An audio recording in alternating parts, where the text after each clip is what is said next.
Hi everyone, welcome back. Last video हमने देखा था कि कैसे हम अपने लिए एक पोर्टफोलियो वेबसाइट बिल्ड कर सकते हैं, जिसके लिए हमने एक सेक्शन या हीरो सेक्शन बनाया था, जहां पर हमने कुछ हेडिंग्स को बैकग्राउंड में और कुछ एनिमेशंस को सेट करके एक बेहतरीन हेडर सेक्शन बना लिया था। अब नेक्स्ट पार्ट में हमने कुछ एनिमेटेड काउंटर्स और कुछ रेफरेंसेस सेक्शंस बनाए थे। इसके बाद हमने अबाउट अस या फिर ये सेक्शन बनाना है। इसको बनाने के लिए आपको करना क्या होगा, आपको दोबारा से एक सेक्शन लेना है और इसको टॉप एंड बॉटम से पैडिंग दे देनी है। राइट नाउ हम अगर अबाउट सेक्शन यहाँ पर बनाना चाहते हैं तो हमें अबाउट सेक्शन के लिए या तो इमेज का यूज़ करना पड़ेगा जो कि राइट साइड पे हो या फिर लेफ़्ट साइड पे हो, लेकिन हम उस इमेज को यूज़ किए बगैर हम कुछ ऐसा सेक्शन बनाते हैं। सबसे पहले हमें एक हेडिंग चाहिए होगी जहाँ पर हम लिखेंगे माई स्किल्स। याद रहे ये पोर्टफोलियो वेबसाइट है, तो पोर्टफोलियो वेबसाइट में क्लाइंट या फिर जो यूज़र आपकी वेबसाइट को देखने के लिए आएगा वो तभी आपको कांटेक्ट करेगा जब वो देख पाएगा कि यार ये बंदा क्या काम कर रहा है और कितना जल्दी ये काम को परफॉर्म करके मुझे ये दे सकता है, तो उसी हिसाब से वो आपको ऑर्डर भी करेगा। जब आप अपने बारे में बताने से पहले अपने स्किल्स के बारे में बता दोगे क्लाइंट को, तो वो ज़्यादा अट्रैक्ट होगा कि ये बंदा ये काम कर रहा है, मुझे इससे कांटेक्ट करना चाहिए। यही चीज़ आपको इस वेबसाइट में भी देखने के लिए मिल रही है। डायरेक्टली यहाँ पर उसने अपना नाम बता दिया और यहाँ पर बता दिया कि मैं करता क्या हूँ, दिस इज़ योर इंट्रो। इसके बाद कुछ भी ज़्यादा बताने की ज़रूरत नहीं है।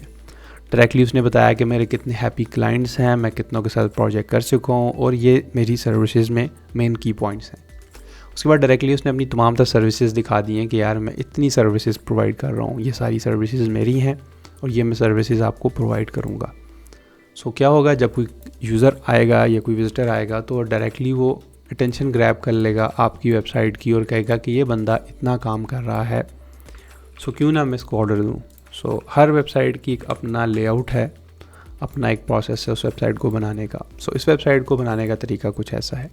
यहाँ पर ये जो चीज़ बनी हुई है इसे कहते हैं प्रोग्रेस बार। हम प्रोग्रेस बार को यूज़ करेंगे यहाँ पर। राइट नाउ ये प्रोग्रेस बार आपको प्लगइन इंस्टॉल करना पड़ेगा जो कि है एलिमेंट्स किट का।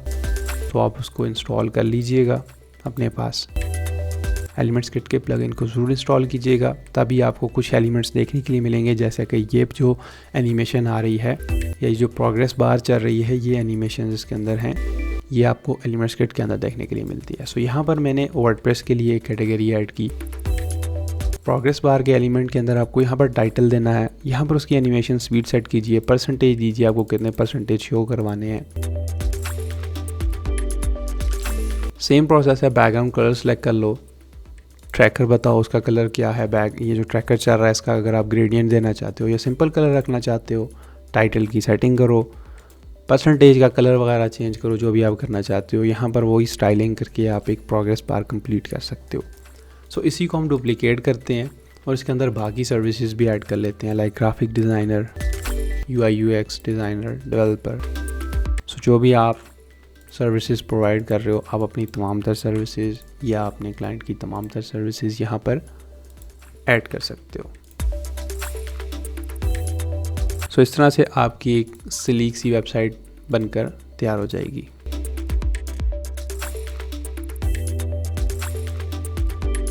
सेक्शंस बना लिए और यहाँ पर इसने कुछ आइकन्स ऐड किए हुए हैं। हम यहाँ पर चाहते हैं कि डायरेक्टली हम बटन ऐड कर लें, जब भी कोई विजिटर आए वो डायरेक्टली हमें कांटेक्ट कर ले। यहाँ पर देखिए बटन भी ऐड हो चुका है। इस तरह से आप अपनी सेक्शन के अंदर एक अबाउट अस या अपनी स्किल्स को रिप्रेजेंट करने के लिए एक सेक्शन ऐड कर सकते हो। अब इसके बाद ये सेक्शन बनाना है, उससे पहले यहाँ पर देखिए एक एक्सपीरियंस के नाम से एक हेडिंग है जो कि एनिमेट हो रही है और बहुत प्यारी भी लग रही है। इसको कैसे बनाएंगे, एक सेक्शन ले लेंगे हम, इसको यहाँ से फुल विड्थ कर लेते हैं और पैडिंग मार्जिन इसके बिल्कुल ख़त्म कर देने हैं। इसी हेडिंग को हम कॉपी करेंगे अपनी, इसे यहाँ पर पेस्ट करते हैं और इसको एब्सोल्यूट से हटा देते हैं। ठीक है, अभी एब्सोल्यूट से हट चुकी है और इसकी एनिमेशन को अब ये एक्सपीरियंस के नाम से हेडिंग है। आपको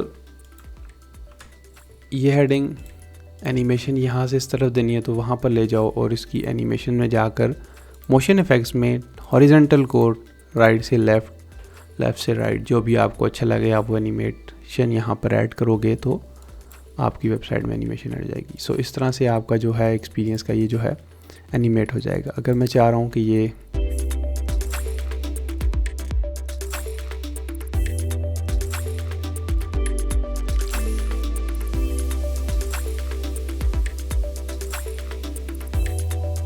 तो इस तरह से आप अपनी वेबसाइट्स के अंदर एनिमेशन ऐड कर सकते हो। आप इनलाइन कर दो, यहाँ से इसको मिडल रख के एंड कर दो। सो जिस तरह भी आपको अच्छा लगे आप यहाँ पर तमाम तरह एक्सपेरिमेंट्स अपने डिज़ाइन के साथ कर सकते हो। एक्सपेरिमेंट्स ज़रूरी हैं, तभी आपकी एक अच्छी वेबसाइट बनकर रेडी होती है। ज़रूरी नहीं है कि जो चीज़ आपने देखी है बस एग्जैक्टली उसी को कॉपी करना है और यहाँ पर रिप्रेजेंट कर देना है। सो जो भी चीज़ आप देखो उसको कोशिश करो। अब यहाँ पर देखो, जब मैं एनिमेट करके ऊपर जा रहा हूँ तो ये यहाँ पर एक स्क्रॉल बार आ रही है, ये नहीं आनी चाहिए।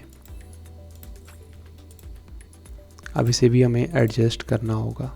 सो इसका ऑप्शन ये है कि यहाँ से ओवरफ्लो को हिडन कर दो। अब इसके अंदर जो भी आइटम है वो स्क्रॉल बार नहीं लेके आएगा। ये एलिमेंटर का बहुत ही अच्छा ऑप्शन है कि आप एक क्लिक कर ओवरफ्लो हिडन कर दो तो आपका सेक्शन बिल्कुल स्क्रॉल बार नहीं लेके आता है। सो इसके बाद हमें अब ये सेक्शन बनाना है तो सेक्शन के लिए 2 कॉलम चाहिए होंगे। थोड़ा सा बैकग्राउंड कलर चेंज करना पड़ेगा और as usual top and bottom से आपको पैडिंग ऐड करनी ही होगी। अब मैं चाह रहा हूँ कि ये सेक्शन कुछ ऐसा दिखे तो इसी टेक्स्ट को यहाँ से कॉपी करते हैं। सेम प्रोसेस रिपीट करना है। सो राइट, एलिमेंटर के अंदर वेबसाइट बनाना बहुत इजी है। सिर्फ आपको तमाम तर चीज़ों को एक बार समझना होता है कि कैसे आप इन तमाम तर चीज़ों को यूज़ करोगे, इन एलिमेंट्स को कैसे यूज़ करोगे। सो वही एलिमेंट्स आपको एक बार आपने सही तरह यूज़ कर लिया, सो उसके बाद आपको सिर्फ ड्रैग एंड ड्रॉप ही करना है एलिमेंट्स को और यहाँ पर उनकी थोड़ी बहुत एडजस्टमेंट करनी है। जैसे अब ये हेडिंग ही है, मुझे बार बार हेडिंग लेकर हेडिंग एलिमेंट्स के साथ खेलने की ज़रूरत भी नहीं है। मैंने वहाँ से कॉपी किया, यहाँ पर पेस्ट किया और टेक्स्ट सिर्फ कॉपी पेस्ट कर रहा हूँ, ठीक है। सो इस तरह से आप भी अपनी वेबसाइट्स के अंदर कर सकते हो, लेकिन उससे पहले आपको तमाम तरह एलिमेंट्स को सीखना बहुत ज़रूरी है। अगर आपको ये तमाम तरह एलिमेंट्स आते होंगे तो आपके लिए मुश्किल नहीं होगा। सो इस बैकग्राउंड के अंदर मैं वाइट कलर ऐड कर रहा हूँ। थोड़ा सा इसके अंदर रेडियस ऐड करूँगा, थोड़ा सा अच्छा दिखे। और अब इसके अंदर कंटेंट ऐड करना है, तो अब ये कंटेंट कैसे ऐड होगा। एक कॉलम लीजिए, उसके अंदर एक हेडिंग लीजिए और यहाँ पर इस टेक्स्ट को ऐड कर दीजिए। वैसे तो इसको बनाने के बहुत सारे तरीके हैं, आप बहुत सारे प्रोसेस के साथ ये काम कर सकते हो, लेकिन मैं आपको एज अ ईजीएस्ट वे बता रहा हूँ यहाँ पर इस काम को करने का।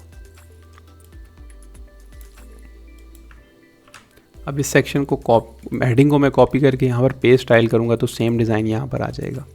इसको लेफ़्ट कर देता हूँ, राइट कर देता हूँ और इसको लेफ़्ट कर देता हूँ, ठीक है। यहाँ पर ये देखिए, अब इसके अंदर थोड़ी सी मेन जो सेक्शन है, कॉलम है, उसके अंदर हम थोड़ी सी पैडिंग ऐड करेंगे ताकि ये थोड़ा सेंटर में दिखे।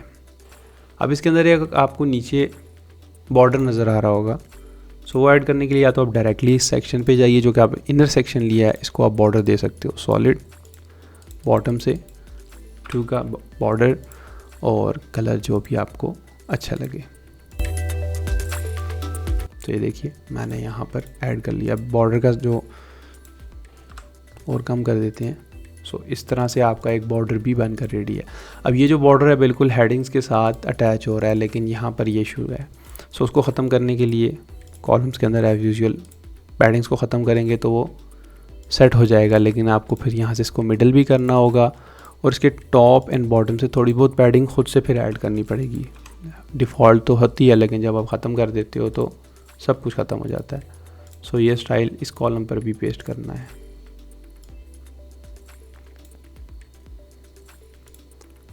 अब थोड़ा सा नज़र आ रहा होगा आपको कि ये थोड़े से दूर है। सो उसको करने के लिए मेन सेक्शन पर जाइए। यहाँ पर अगर आप नहीं भी ऐड करना चाहते मत कीजिए, मैं इसे 0 कर देता हूँ। सिर्फ इसको 0 ही रखते हैं, ठीक है, 0, और इस कॉलम को भी हम 0 रखते हैं। लेकिन यहाँ पर मेन सेक्शन में जाकर आपको टॉप से और बॉटम से पैडिंग देनी पड़ेगी।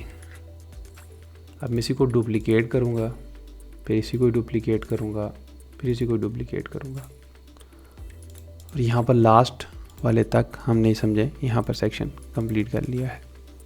सो इस तरह से आपका ये सेक्शन बन जाएगा। अब इसके अंदर आप कंटेंट चेंज करो, क्योंकि एक ही बार मैंने सेटिंग कर ली है, एक सेक्शन की सुकून से सेटिंग की, उसको बनाया, अब उसके बाद मैं नेक्स्ट सेक्शन पे गया हूँ। सो अब क्या हुआ, मुझे बार बार हर सेक्शन की पैडिंग को सेट नहीं करना पड़ा, एक ही बार में यहाँ पर मैंने तमाम तर चीज़ें सेट कर दी हैं। अब यहाँ पर इसके दरमियान ये जो स्पेस आपको नज़र आ रही है कम है, सो कॉलम में जाइए, लेफ़्ट है और राइट है, सो राइट साइड पे हमने मार्जिन ऐड कर दिया। मोबाइल पर जाकर ये तमाम तर चीज़ें आपको दोबारा से सेट करनी होगी लाजमी, तभी जाकर आपकी मोबाइल रिस्पॉन्सिव होगी। और एलिमेंटर की सबसे अच्छी बात यह है कि जब आप मोबाइल पर जाकर तमाम तर पैडिंग्स या तमाम तर सेक्शंस की मार्जिन्स को दोबारा से रीसेट करते हो, तो जो डेस्कटॉप पर आपने सेटिंग की है वो मोबाइल पर इफेक्ट नहीं करती, और आप मोबाइल पे जो सेटिंग कर रहे हो वो डेस्कटॉप पे इफेक्ट नहीं करती है। तो आप दोनों को अपनी मर्ज़ी से मार्जिन और पैडिंग की सेटिंग्स दे सकते हो। इवन कि फ़ॉन्ट का साइज़ भी आप इसी तरह से मोबाइल के लिए अलग, डेस्कटॉप के लिए अलग और टैबलेट के लिए अलग रख सकते हो। सो इस तरह से आपका एक नेक्स्ट सेक्शन भी रेडी हो जाएगा। सो अब आपका टास्क ये है कि आपने इसके बाद एक ऐसा सेक्शन क्रिएट करना है और कुछ सर्विसेज के सेक्शंस जो कि आपको अच्छे लगें। ये अगर आपको नहीं अच्छा लग रहा या इस जैसा भी आप क्रिएट कर सकते हो, नहीं कर सकते, तो आपने कुछ अच्छे से 1-2 सेक्शंस इसके बाद क्रिएट करने हैं। सो इसके बाद हम इस सेक्शंस को कंप्लीट करेंगे, इस वेबसाइट को भी कंप्लीट करेंगे, और आने वाले वक्त में हम इंशाल्लाह ई-कॉमर्स वेबसाइट्स को भी बिल्ड करेंगे। So stay tuned with me, मिलता हूँ आपसे एक नेक्स्ट वीडियो में, तब तक के लिए गुड बाय।